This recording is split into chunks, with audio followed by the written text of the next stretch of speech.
And notice again, maybe the feelings in your feet, maybe the feeling of the chair or the ground, the temperature of the air that is still so warm. Okay, here we are with each other. Okay.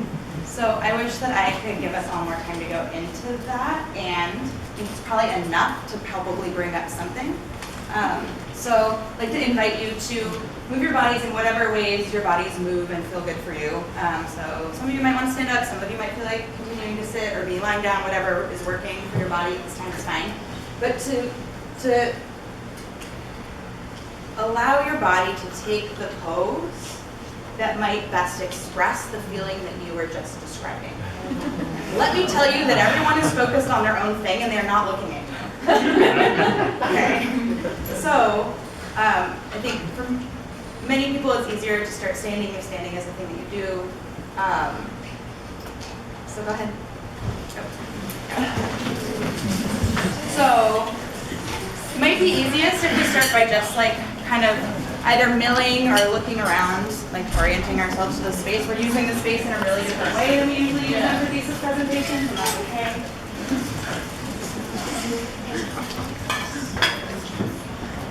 So just taking a moment and calling to mind, like keeping your eyes cast down toward the ground, so you're in your own internal space, and just bringing to mind what that felt sense was that was getting evoked as you spoke about that experience.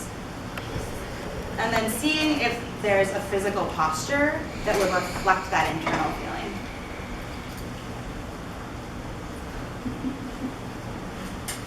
I'm going to ask you to stay in that posture for a little bit longer.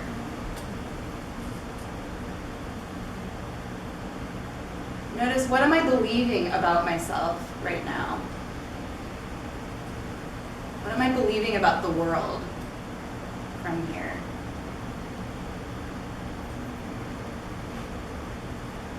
Notice what it's like to stay a little bit longer than is comfortable.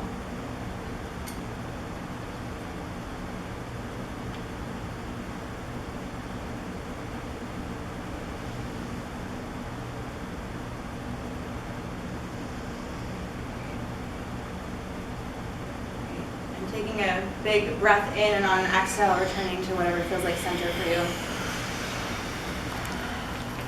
And if you'd like to move around in the space a little bit, you can. I'd invite you to think about a couple of streets that you might have moved along today, like the names of the streets. If you went by a particular store, think about what that storefront looks like. So what we're doing right now is inviting the attention to shift and allowing ourselves to maybe come out of that emotion a little bit, re-regulate potentially. If that doesn't work, think about fruits. No, it works. Okay. Okay, so now turn to your partner and ask if they're willing to do this thing that I'm about to describe. Turn to your partner.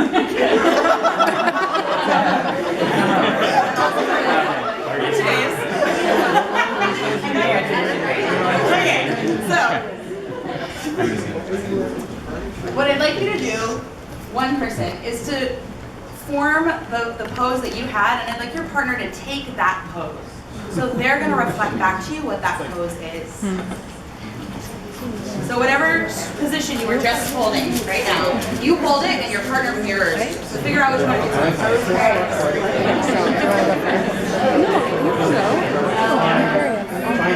Right, I have to finish telling you my story. I'll do it later. Okay, yeah, what's the pose? So the pose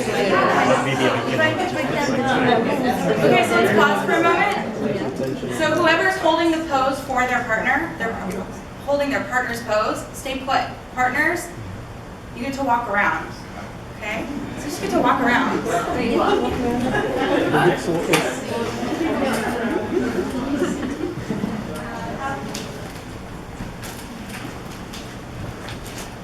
You can just take it in. Notice if there are things that you feel like you connect with, things that you recall for yourself personally.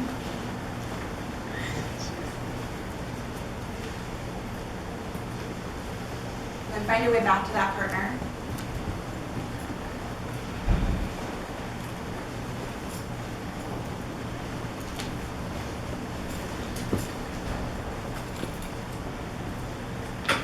release whatever pose you were holding, and it asks you to switch without talking. So then the person who's just walking around is going to take the pose of their other partners you're swapping roles.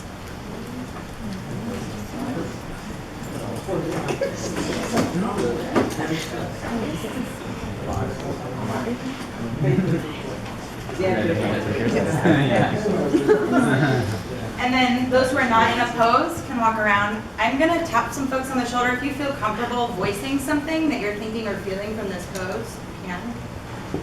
Unpleasant. Stuck. Intense. Shame.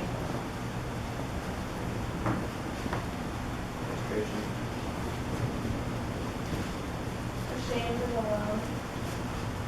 Pain. Find your partner again.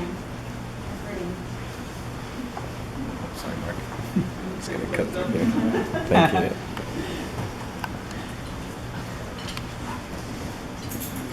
So then, taking a moment, just look at each other and maybe appreciate each other for the ways that you've been vulnerable or connected in this moment.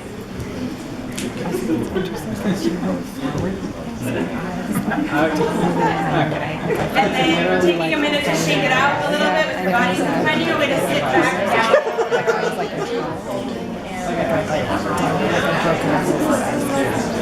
I felt a combination of deep shame and embarrassment and holding responsibility for everyone in the room.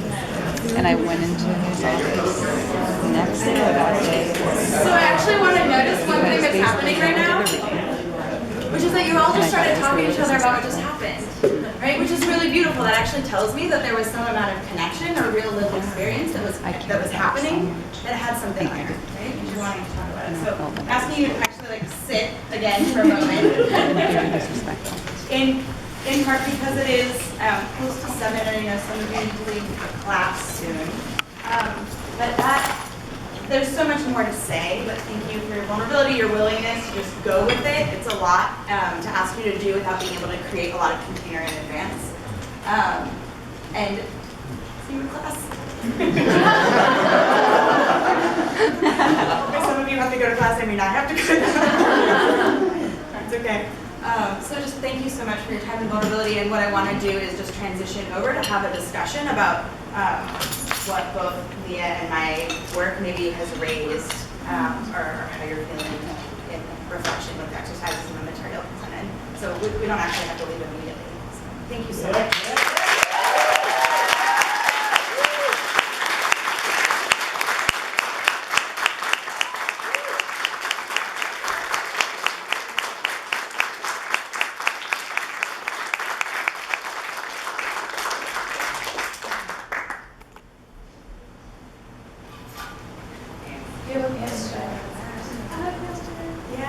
So I would love to hear from you all, since you're here in school, if there were a couple of concrete examples, how you feel like you can apply what you learned in your thesis to classroom settings. If I were an instructor, Maybe both, like maybe as an instructor, like one is an instructor, one is a student, I don't know. Or like how you could envision the classroom being different. Yeah. I'm gonna not quite answer that. I think a lot of what I took from my thesis was my feeling that this can't just be limited to classrooms. So that there needs to be a really consistent message across the school that race and racism have to be part of every class in a meaningful way, with a professor who is able to support and hold and contain and encourage the discussion. And that there needs to be a whole lot more outside of the classes. So specific classes on race and racism are great, incorporating it across the curriculum is great, and that there need to be other creative ways that schools are thinking about engaging white students outside of class time. So, I don't know, like orientation programs, weekend workshops, readings, work throughout the year in field, encouraging white accountability groups. That's just off the top of my head, but there needs to be a whole hell of a lot more.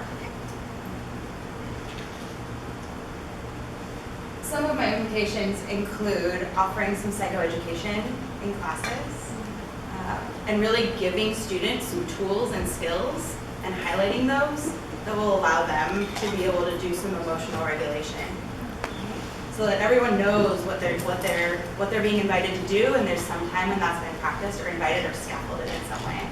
I also think integrating the mind body awareness is a really fundamental part. You can't know that you need to use the regulation skills if you don't know what's happening or that you've gotten triggered, right? So like really weaving those things into the culture of a pedagogical environment, and I think not just in classes specifically on race and racism, but racial enactments happen all the time in all the classes, right? It's not limited to talking about race and racism. And then I think another piece is just really scaffolding classroom experiences to build relationships and allow for playfulness or curiosity, right? And like visceral experience, like what I was inviting here. Right? Like, what if we did that in class? Like, there's this idea that we have to sit in a circle and talk about stuff that other people wrote. But to be honest, we have lived experiences and they matter and they have wisdom and we can access it and talk about it with each other. In addition to looking at the whole history of race and racism. So, like, those things are not separate. So I really think inviting us to bring our whole personhood and our whole, like, somatic, alive, direct experience into the classroom in a different way really changes the way the conversation unfolds. And then, to mirroring what you're saying, also just developing relationships that go beyond the classroom. So having white accountability groups, having people encouraging white folks to practice the habit of going to each other to work out their stuff, and like giving containers and encouragement to make that happen and make it habitual. I think those are things that I would really recommend.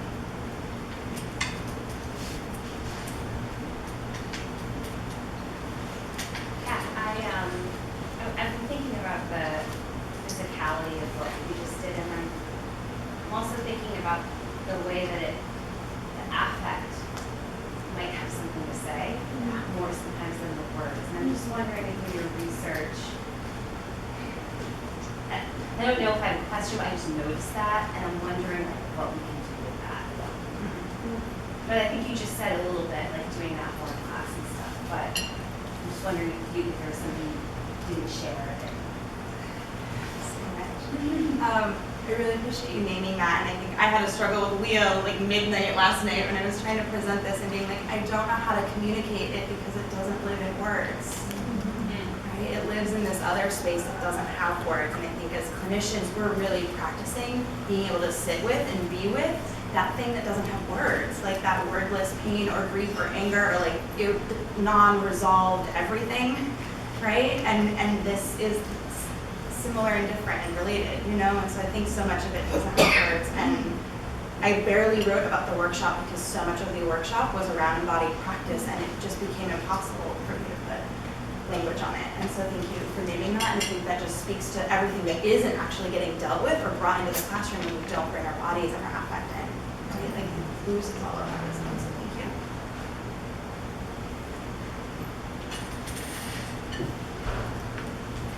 Other thoughts?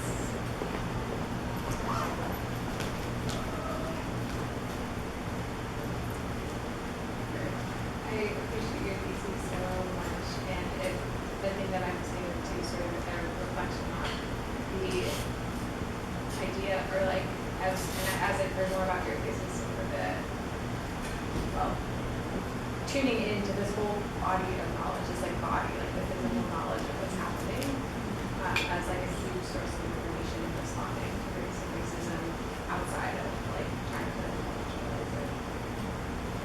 So I really appreciate your thinking about it, hearing more about it. I think both are important, you know, like that systemic like piece and analyzing and dissecting and looking, and then also the feeling, right? I think they're both needed. Arden, would you have your hand up? First of all, I just want to say I really appreciate both of these, and as a kind of professor here, really appreciates thinking about both of these, because I think that there's an intersection here that I wonder about. I'm not sure this is a question, but in a classroom, when you're talking about sort of the window, I mean, there's so many 30 different people in that classroom, and those windows are in so many different places.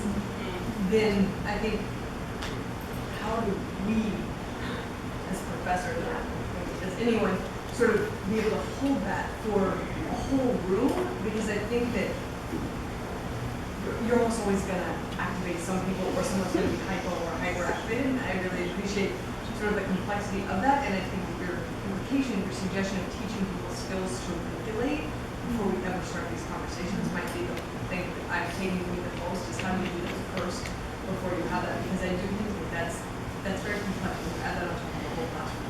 So great. Yeah.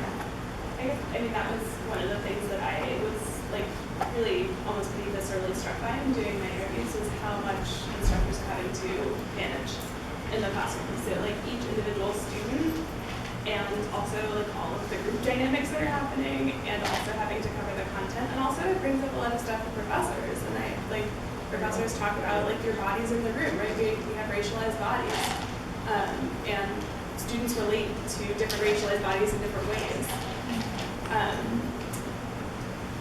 Yeah, so I don't know, I don't have like a great answer, just a sort of greater appreciation for everything that instructors are really trying to do with this content, which I think just brings up so much anxiety and pain for everyone in different ways.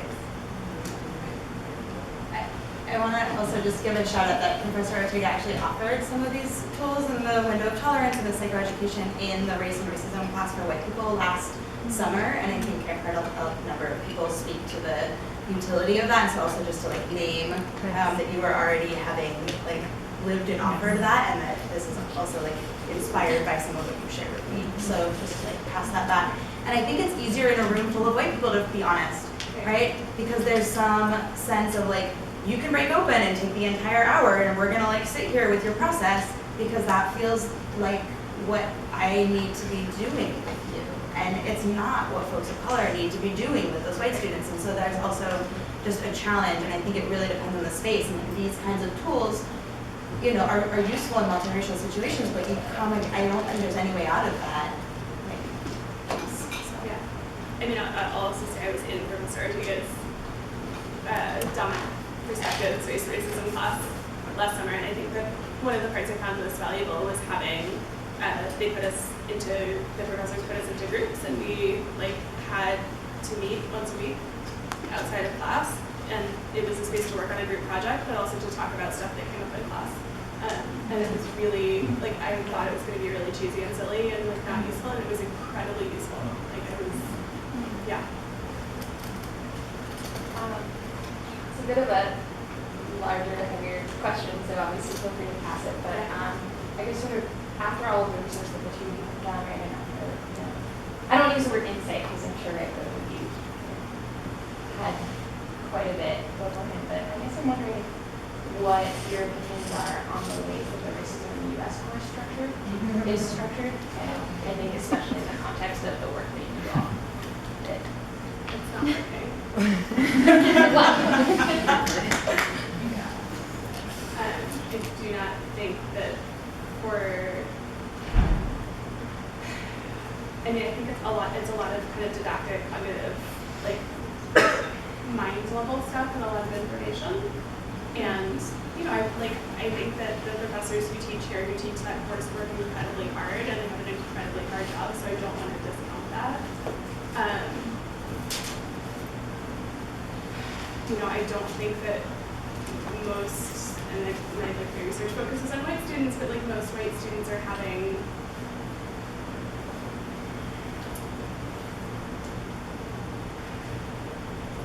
I don't want to say that white students aren't having transformative experiences. I think there are many white students who I've seen in myself that I have also felt a transformative experience from that class. There's just not enough of it.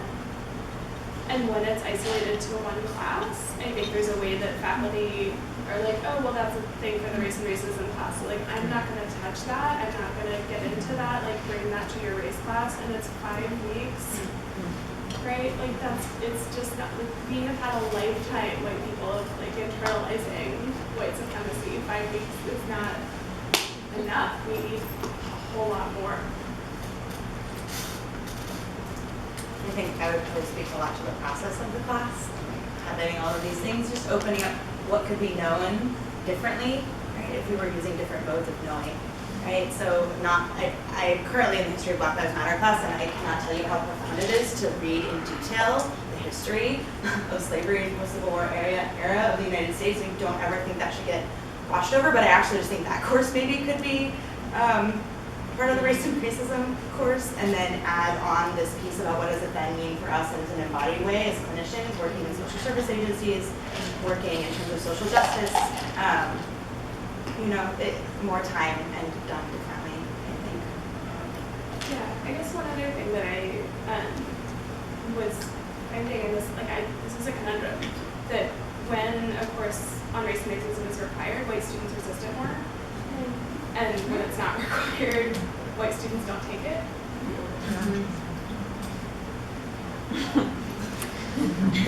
That's white supremacy in action, and it's hard to think about how to do it. I think CAT's research gets it, some ways. Also thinking about what it would be like on campus if you were assigned a white accountability group coming in as a first year, and there was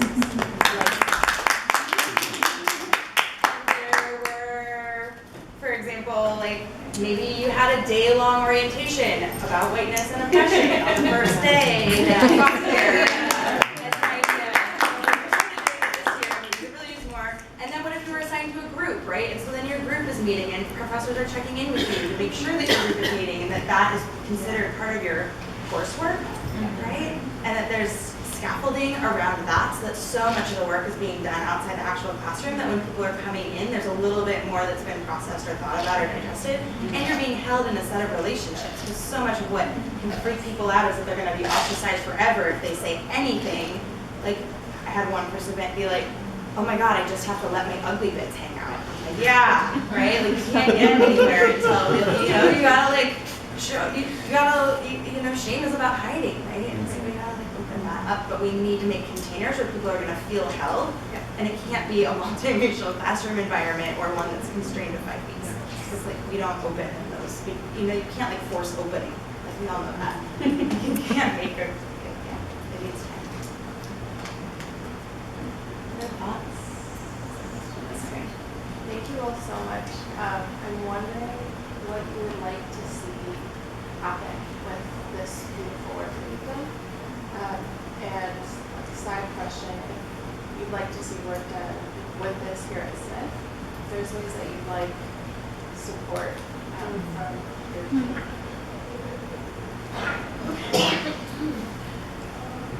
I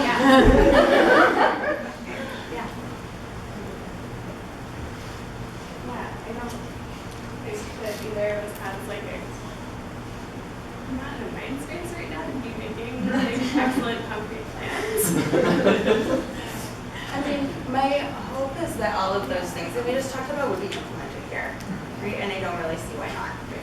Ultimately, at the end of the game, whether or not we're personally involved in it, I don't know, but I would really love to see it happen. That feels like the most important thing. And there's certainly been movement towards that this summer that makes me feel really hopeful. That's happening in a way that isn't we didn't need to read the thesis to do the work, right? We're doing the work as a community already, and so that gives me so much hope that it will continue to grow. But heck yeah, I guess I want to see that here. And at home, and I'm thinking so much about post-grad clinical training, and really thinking about working with white clinicians around racial enactments and clinical encounters, and working with our own projections and internal transference, counter-transference dynamics, and really figuring out how to better access some of the somatic stuff that goes on in the room, right? So that people have ways to process that in other spaces, and they can more productively feel freer and less frozen to address that in a space. So have a clinician sort of part of my brain, and then what can we do at Smith? And yeah, let's talk about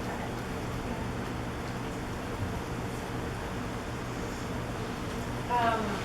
I really like and appreciate the activity that you led us through, and I'm also curious if guidelines on how to do an activity like that, or other similar ones, are written up in any place that would be easy to disseminate. Because I could imagine wanting to use those in future spaces Thesis?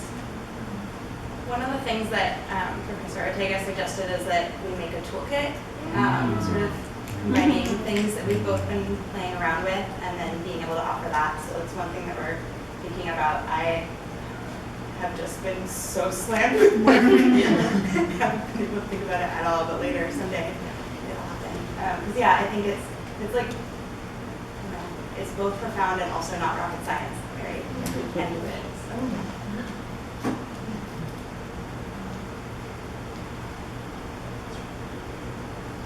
Any thoughts or questions or reactions? I have a curiosity. You said that you were working with an agency An unincorporated grassroots movement.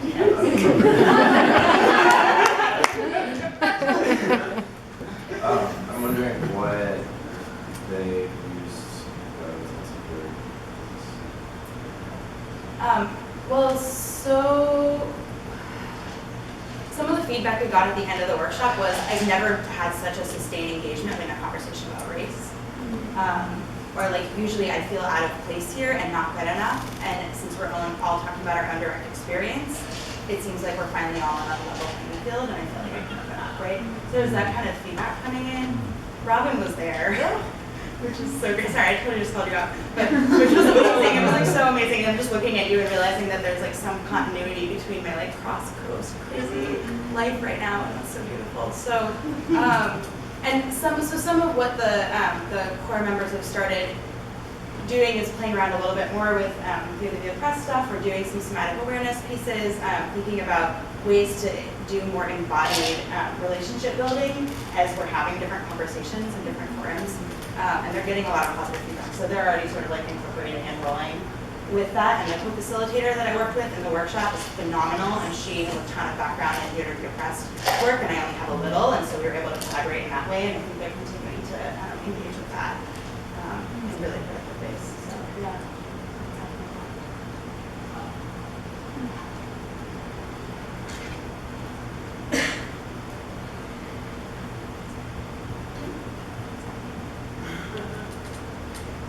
It is. Okay. Thank you.